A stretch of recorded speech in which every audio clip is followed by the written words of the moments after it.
नमस्कार दोस्तों, मैं विवेक कुमार हिस्टोरिकल क्लास में आपका स्वागत करता हूं। चलिए, आज का टॉपिक है संविधान की अनुसूचियां, यानी हमारे संविधान में कितने अनुसूची हैं। आज हम अनुसूची के बारे में चर्चा करेंगे। तो हमारे संविधान में कुल 12 अनुसूची हैं, लेकिन जब हमारा संविधान लागू हुआ था उस समय अनुसूची की संख्या 8 थी, लेकिन अभी टोटल वर्तमान में अनुसूची की संख्या 12 है। चलिए पढ़ते हैं पहला अनुसूची। पहला अनुसूची में क्या है? संघ और उनके राज्य क्षेत्र, यानी प्रथम अनुसूची में क्या कहा गया है? प्रथम अनुसूची में कहा गया है कि संघ और उनके राज्य क्षेत्र, यानी आपका संविधान का भाग हो या अनुच्छेद 1 हो या संविधान की अनुसूची हो, सब में संघ और उसके राज्य क्षेत्र की चर्चा की गई है। इसमें देखिए, अभी हमारे भारत देश में 28 राज्य हैं और 8 केंद्र शासित प्रदेश हैं। ये तो आपको मालूम होगा। तो अगर आपसे कोई पूछता है कि अनुसूची 1 में क्या कहा गया है, तो अनुसूची 1 में संघ और उनके राज्य क्षेत्र की चर्चा की गई है। चलिए दूसरा अनुसूची में क्या कहा गया है? तो दूसरा अनुसूची में कहा गया है कि वेतन एवं भत्ते। कहने का मतलब है जितने भी जो उच्च भारित जो अधिकारी हैं, जो बड़े बड़े अधिकारी हैं, जैसे राष्ट्रपति हो गया, उपराष्ट्रपति हो गए, आपका सुप्रीम कोर्ट के मुख्य न्यायाधीश, सुप्रीम कोर्ट के न्यायाधीश, उसके बाद आपका हाई कोर्ट के न्यायाधीश, मुख्य न्यायाधीश, राज्यपाल, ये जो जितने भी बड़े बड़े अधिकारी का जो पोस्ट है, उनका वेतन और भत्ता की चर्चा है। तो आपसे कोई पूछा जाएगा कि अनुसूची 2 में क्या है, तो अनुसूची 2 में वेतन और भत्ते की चर्चा की गई है। तीसरा क्या है? तीसरा आपका है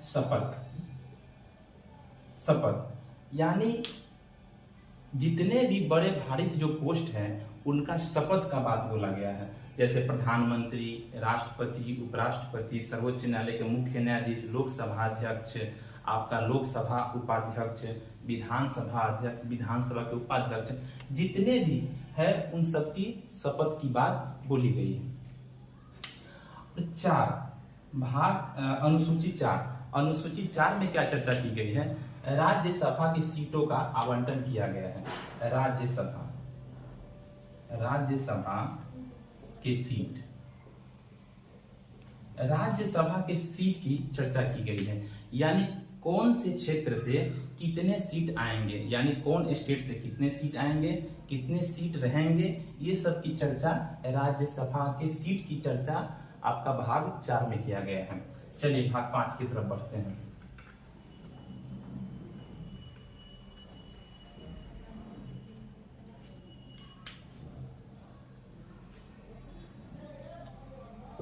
भाग 5 में क्या चीज का चर्चा किया गया है? तो भाग 5 में एससी या एसटी क्या है? तो एससी एसटी का मतलब शेड्यूल कास्ट और शेड्यूल ट्राइब, यानी अनुसूचित जाति और अनुसूचित जनजाति की चर्चा की गई है। उनका कैसे प्रशासन मिलेगा, कैसे उनके हर चीज संस्कृति में सुधार आएगा, उसको शिक्षा कैसे मिलेगा, इस सब की चर्चा भाग 5 में की गई है, यानी अनुसूची 5 में की गई है। छठा है, इसमें अनुसूची 5 में जो एससी एसटी का है, लेकिन सिर्फ इसमें एसटी है, यानी अनुसूचित जनजाति।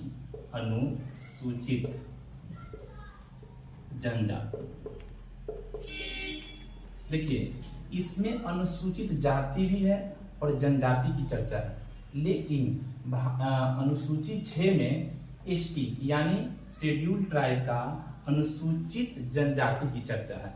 और उसमें भी इसमें स्टेट्स हैं, कितने स्टेट्स हैं? 4 स्टेट्स की चर्चा की गई है।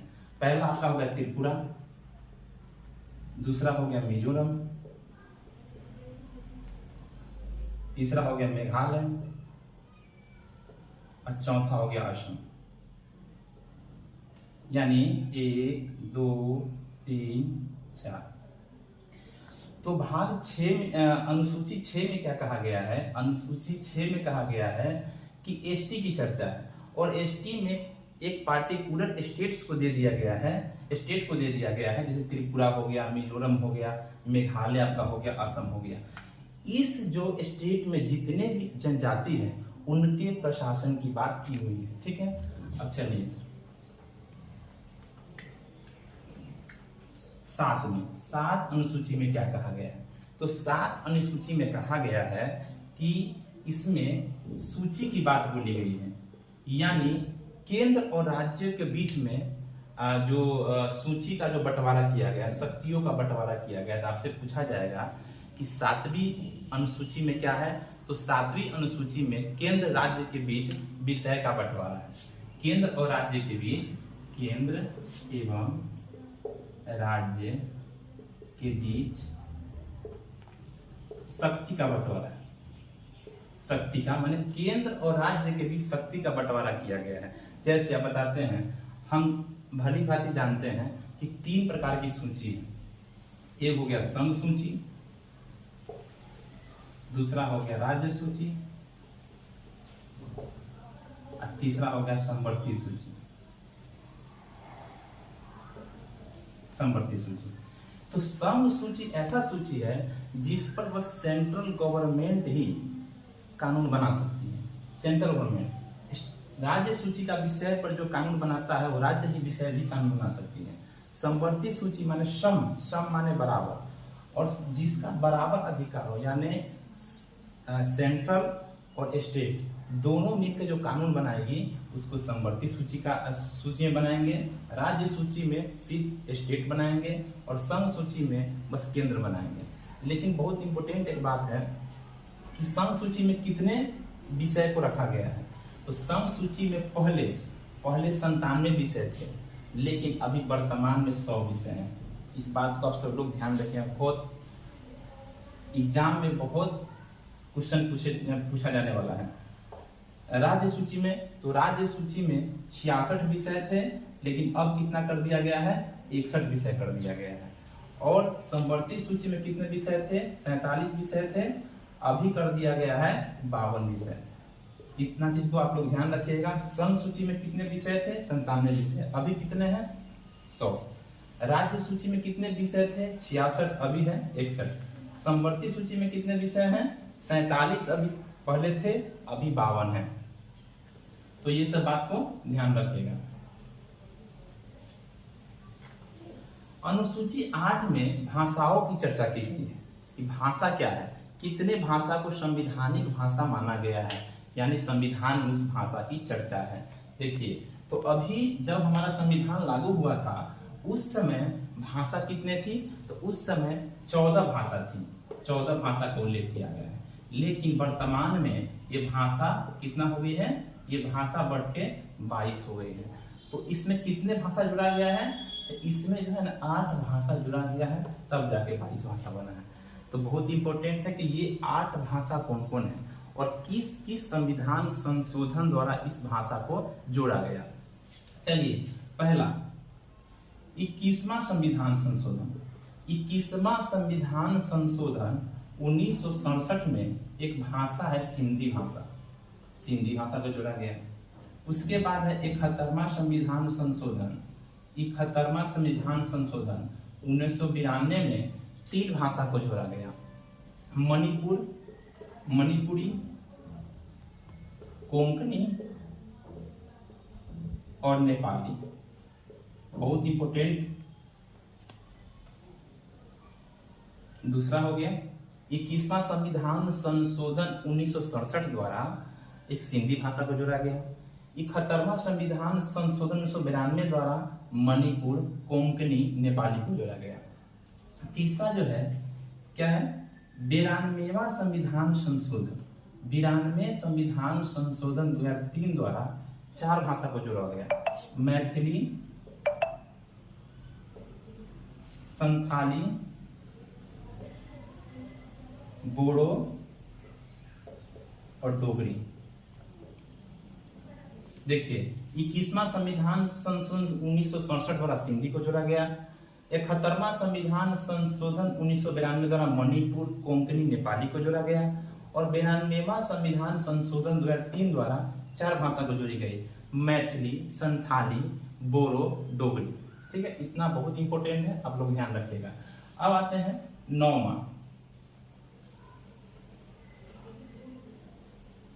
नौवां अनुसूची में क्या कहता है? तो 9वां अनुसूची में कहता है भूमि अधिग्रहण। भूमि अधिग्रहण, देखिए भूमि अधिग्रहण क्या है? पहले जो जितने भी जमींदार थे, बहुत उन सबके पास जमीन था और जमीन का जो स्तर में क्या हो गया था कि कोई गरीब और कोई ज्यादा अमीर, जिससे और कितने भी जमींदार थे वो गवर्नमेंट के जो भी प्लान को फेल करते जा रहे थे। यानी किसी सरकार को जमीन की जरूरत था लेकिन वो जमींदार नहीं दे पा रहे थे। इसलिए इस अधिग्रहण, भूमि अधिग्रहण का एक 9वां अनुसूची में लाया गया, जिसमें इंपोर्टेंट है कि जमींदारी व्यवस्था को खत्म किया गया। इस सब बात को ध्यान रखिएगा। तो अगर आपसे पूछा जाएगा अनुसूची 9 क्या कहता है, तो अनुसूची 9 कहता है भूमि अधिग्रहण। और एक इंपॉर्टेंट बात, हम बताए थे आपको कि 8 अनुसूची ही थी, लेकिन ये प्रथम अनुसूची है जो संविधान सभा में जोड़ी गई। तो ये है कौन सा संविधान संशोधन? तो प्रथम संविधान संशोधन। प्रथम संविधान संशोधन द्वारा 1951 में ये 9वीं अनुसूची को जोड़ी गई। तो आपसे पूछा जाएगा कि 9वीं अनुसूची किस संविधान संशोधन द्वारा जोड़ा गया? तो प्रथम संविधान संशोधन 1951 द्वारा जोड़ा गया। अगला क्वेश्चन है 10वां है दल बदल। दल बदल क्या है? दल में से एक तरह से कह सकते हैं पार्टी, अंग्रेजी में हम लोग पार्टी कहते हैं। तो दल बदल का मतलब क्या है? दल बदल का मतलब है कि जैसे अगर आप निर्वाचित, मान लेते आप सांसद पोस्ट पे चुनाव, सांसद आप बन गए या विधायक आप बन गए, तो आपका क्या मन था कि बनने के बाद अगर आप दूसरे दल में जाते हैं तो आपकी सदस्यता को रद्द कर दी जाएगी। ठीक है, बहुत इंपॉर्टेंट है। दल बदल क्या है? अगर आप चुनाव में जीते हुए नहीं हैं तो कोई बात नहीं, तो आप कोई दिक्कत नहीं, लेकिन आप चुनाव में विधायक का चुनाव हो यानी विधानसभा का चुनाव हो या लोकसभा का चुनाव हो, अगर उसमें आपकी सदस्यता माने आप सदस्य उसके बन गए हैं, आप निर्वाचित हो गए हैं, तो अपने पार्टी से आप दूसरे पार्टी में नहीं जा सकते हैं। अगर आप अपने पार्टी से दूसरे पार्टी में उस समय चले गए तो आपकी सदस्यता रद्द की जा सकती है। तो पूछेगा कि ये किस संविधान संशोधन द्वारा जोड़ा गया? ये 52वां संविधान संशोधन 1985। याद कीजिएगा, 9वां जो अनुसूची है किस संविधान संशोधन द्वारा जोड़ा गया? तो 9वां अनुसूची प्रथम संविधान संशोधन 1951 द्वारा जोड़ा गया। उसके बाद 10वां अनुसूची दल बदल जो 52वां संविधान संशोधन 1985 द्वारा जोड़ा गया।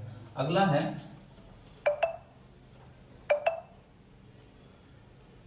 अगला आपका है 11वां अनुसूची। 11वां अनुसूची क्या कहता है? 11वां अनुसूची पंचायत से संबंधित है। पंचायत से, देखिए पंचायत से संबंधित है। तो ये अनुसूची को कब जोड़ा गया? तो ये अनुसूची को जोड़ा गया था 92वां संविधान संशोधन 73वां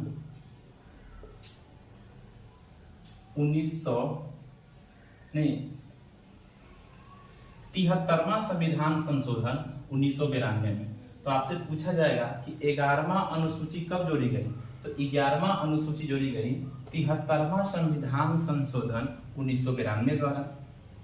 अच्छा, पंचायती राज से क्या समझते हैं आप?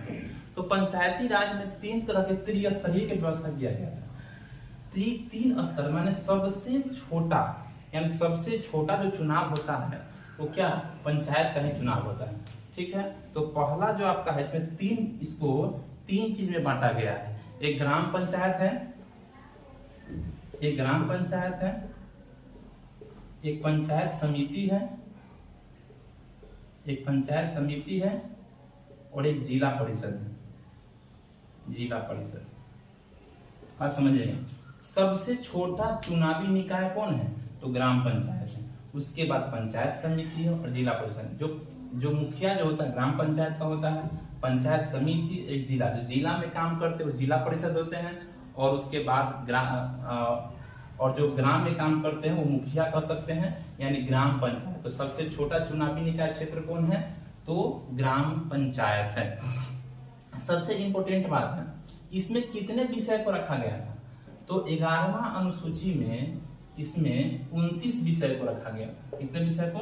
29 विषय को। 29 विषय माने जैसे आपको कौन कौन से काम गांव में कराने हैं, आपके पंचायत में कौन कौन से काम कराने हैं, ब्लॉक में कौन कौन से काम कराने हैं, रोड बनवाना है, नाली बनवाना है, ये सब जितना भी काम सब जो है ना वो कितने विषय है? वैसे ही 29 विषय की चर्चा आपका पंचायती राज में की गई है। लेकिन ये जो है ना 11वां अनुसूची 73वां संविधान संशोधन 1992 द्वारा आया। लेकिन ये लागू कब हुआ? तो लागू आपका हुआ था 24 अप्रैल 1993 को। आपसे पूछा जाएगा कि 11वां संविधान संशोधन कब हुआ? नहीं, 11वां अनुसूची की संविधान संशोधन द्वारा जोड़ा गया 73वां संविधान 1992 द्वारा, और कब ये लागू हुआ? तो 24 अप्रैल 1993 को। ठीक, अब उसके बाद है 12वां अनुसूची। 12वां अनुसूची क्या है? तो 12वां अनुसूची आपका जो है ये है आपका नगर पालिका बोलिए या नगर निगम बोल सकते हैं। नगर निगम क्या है? नगर पालिका या नगर निगम। नगर पालिका मीन्स क्या है? जैसे देखिए अभी हम ग्राम पंचायत का जो बात बोले हैं, तो ग्राम पंचायत में क्या है, जो वो छोटा जैसे ग्रामीण क्षेत्र हो गया, लेकिन शहरी क्षेत्र में नगर पालिका या नगर निगम की चर्चा है। इसके भी 3 पार्ट है, ठीक है। और सबसे बड़ी बात, इसमें कितने विषय को रखा गया है? तो इसमें 18 विषय को रखा गया है कि सफाई कर्मचारी होंगे, नाली की सफाई होगा, उसके बाद नाली बनेंगे, रोड सड़क बनेगा, ऐसे कुछ 18 विषय पर चर्चा की हुई है। इसको भी 12वां अनुसूची को भी 73वां संविधान संशोधन 1992 द्वारा जोड़ा गया, ठीक है। तो आपसे पूछा कि 12वां अनुसूची किस संविधान संशोधन द्वारा जोड़ा गया? तो 73वां संविधान संशोधन 1992 में दिया गया, ठीक है। तो 73वां संविधान संशोधन 1992 द्वारा 12वां अनुसूची को जोड़ा गया, ठीक है। आप लोग को एक बार फिर ध्यान दिला देते हैं, याद कर लीजिए कि पहिलका अनुसूची में क्या है। तो पहिलका अनुसूची में है संघ और उसके राज्य क्षेत्र, संघ और उसके राज्य क्षेत्र। दूसरा में क्या है? तो दूसरा में पहले वेतन है। तीसरा में क्या है? तीसरे में शपथ ग्रहण करना है। चौथे में क्या है? चौथे में राज्यसभा की सीटों का विभाजन करना है। पांचवें में क्या है? जनजाति क्षेत्रों का प्रसारण है। उसका छठे में क्या है? छठा अनुसूची में असम, मेघालय, त्रिपुरा और मिजोरम के राज्यों के जनजातियों का है, ठीक है। उसके बाद 7वां में क्या है? तो केंद्र राज्यों के बीच विषय का बंटवारा, जैसे संघ सूची, राज्य सूची, समवर्ती सूची। 8वां विषय, 8वां अनुसूची में क्या है? 22 भाषाओं का उल्लेख किया गया है, जिसमें 21वां संविधान संशोधन द्वारा 1967 में सिंधी भाषा को जोड़ा गया। 71वां संविधान संशोधन 1992 में आपका मणिपुर कोंकणी नेपाली को जोड़ा गया, और 92वां संविधान संशोधन 2003 द्वारा चार भाषा को जोड़ी गई, बोरो, डोगरी, मैथिली, संथाली। उसके बाद 9वां अनुसूची क्या है? तो 9वां अनुसूची है भूमि अधिग्रहण, यानी भूमि अधिग्रहण। तो 9वां अनुसूची जो है, 9वां अनुसूची को कब जोड़ा गया? तो प्रथम संविधान संशोधन 1991 द्वारा आपका 9वां अनुसूची को जोड़ा गया। 10वां अनुसूची क्या है? दल बदल। ये 52वां संविधान संशोधन 1985 द्वारा इस अनुसूची को जोड़ा गया था। उसके बाद है 11वां अनुसूची क्या कहता है? पंचायती राज से। 12वां अनुसूची क्या कहता है? नगर निगम या नगर पालिका से। अगर ये वीडियो आपको अच्छा लगे तो लाइक करें, सब्सक्राइब करें, शेयर करें। जय हिंद।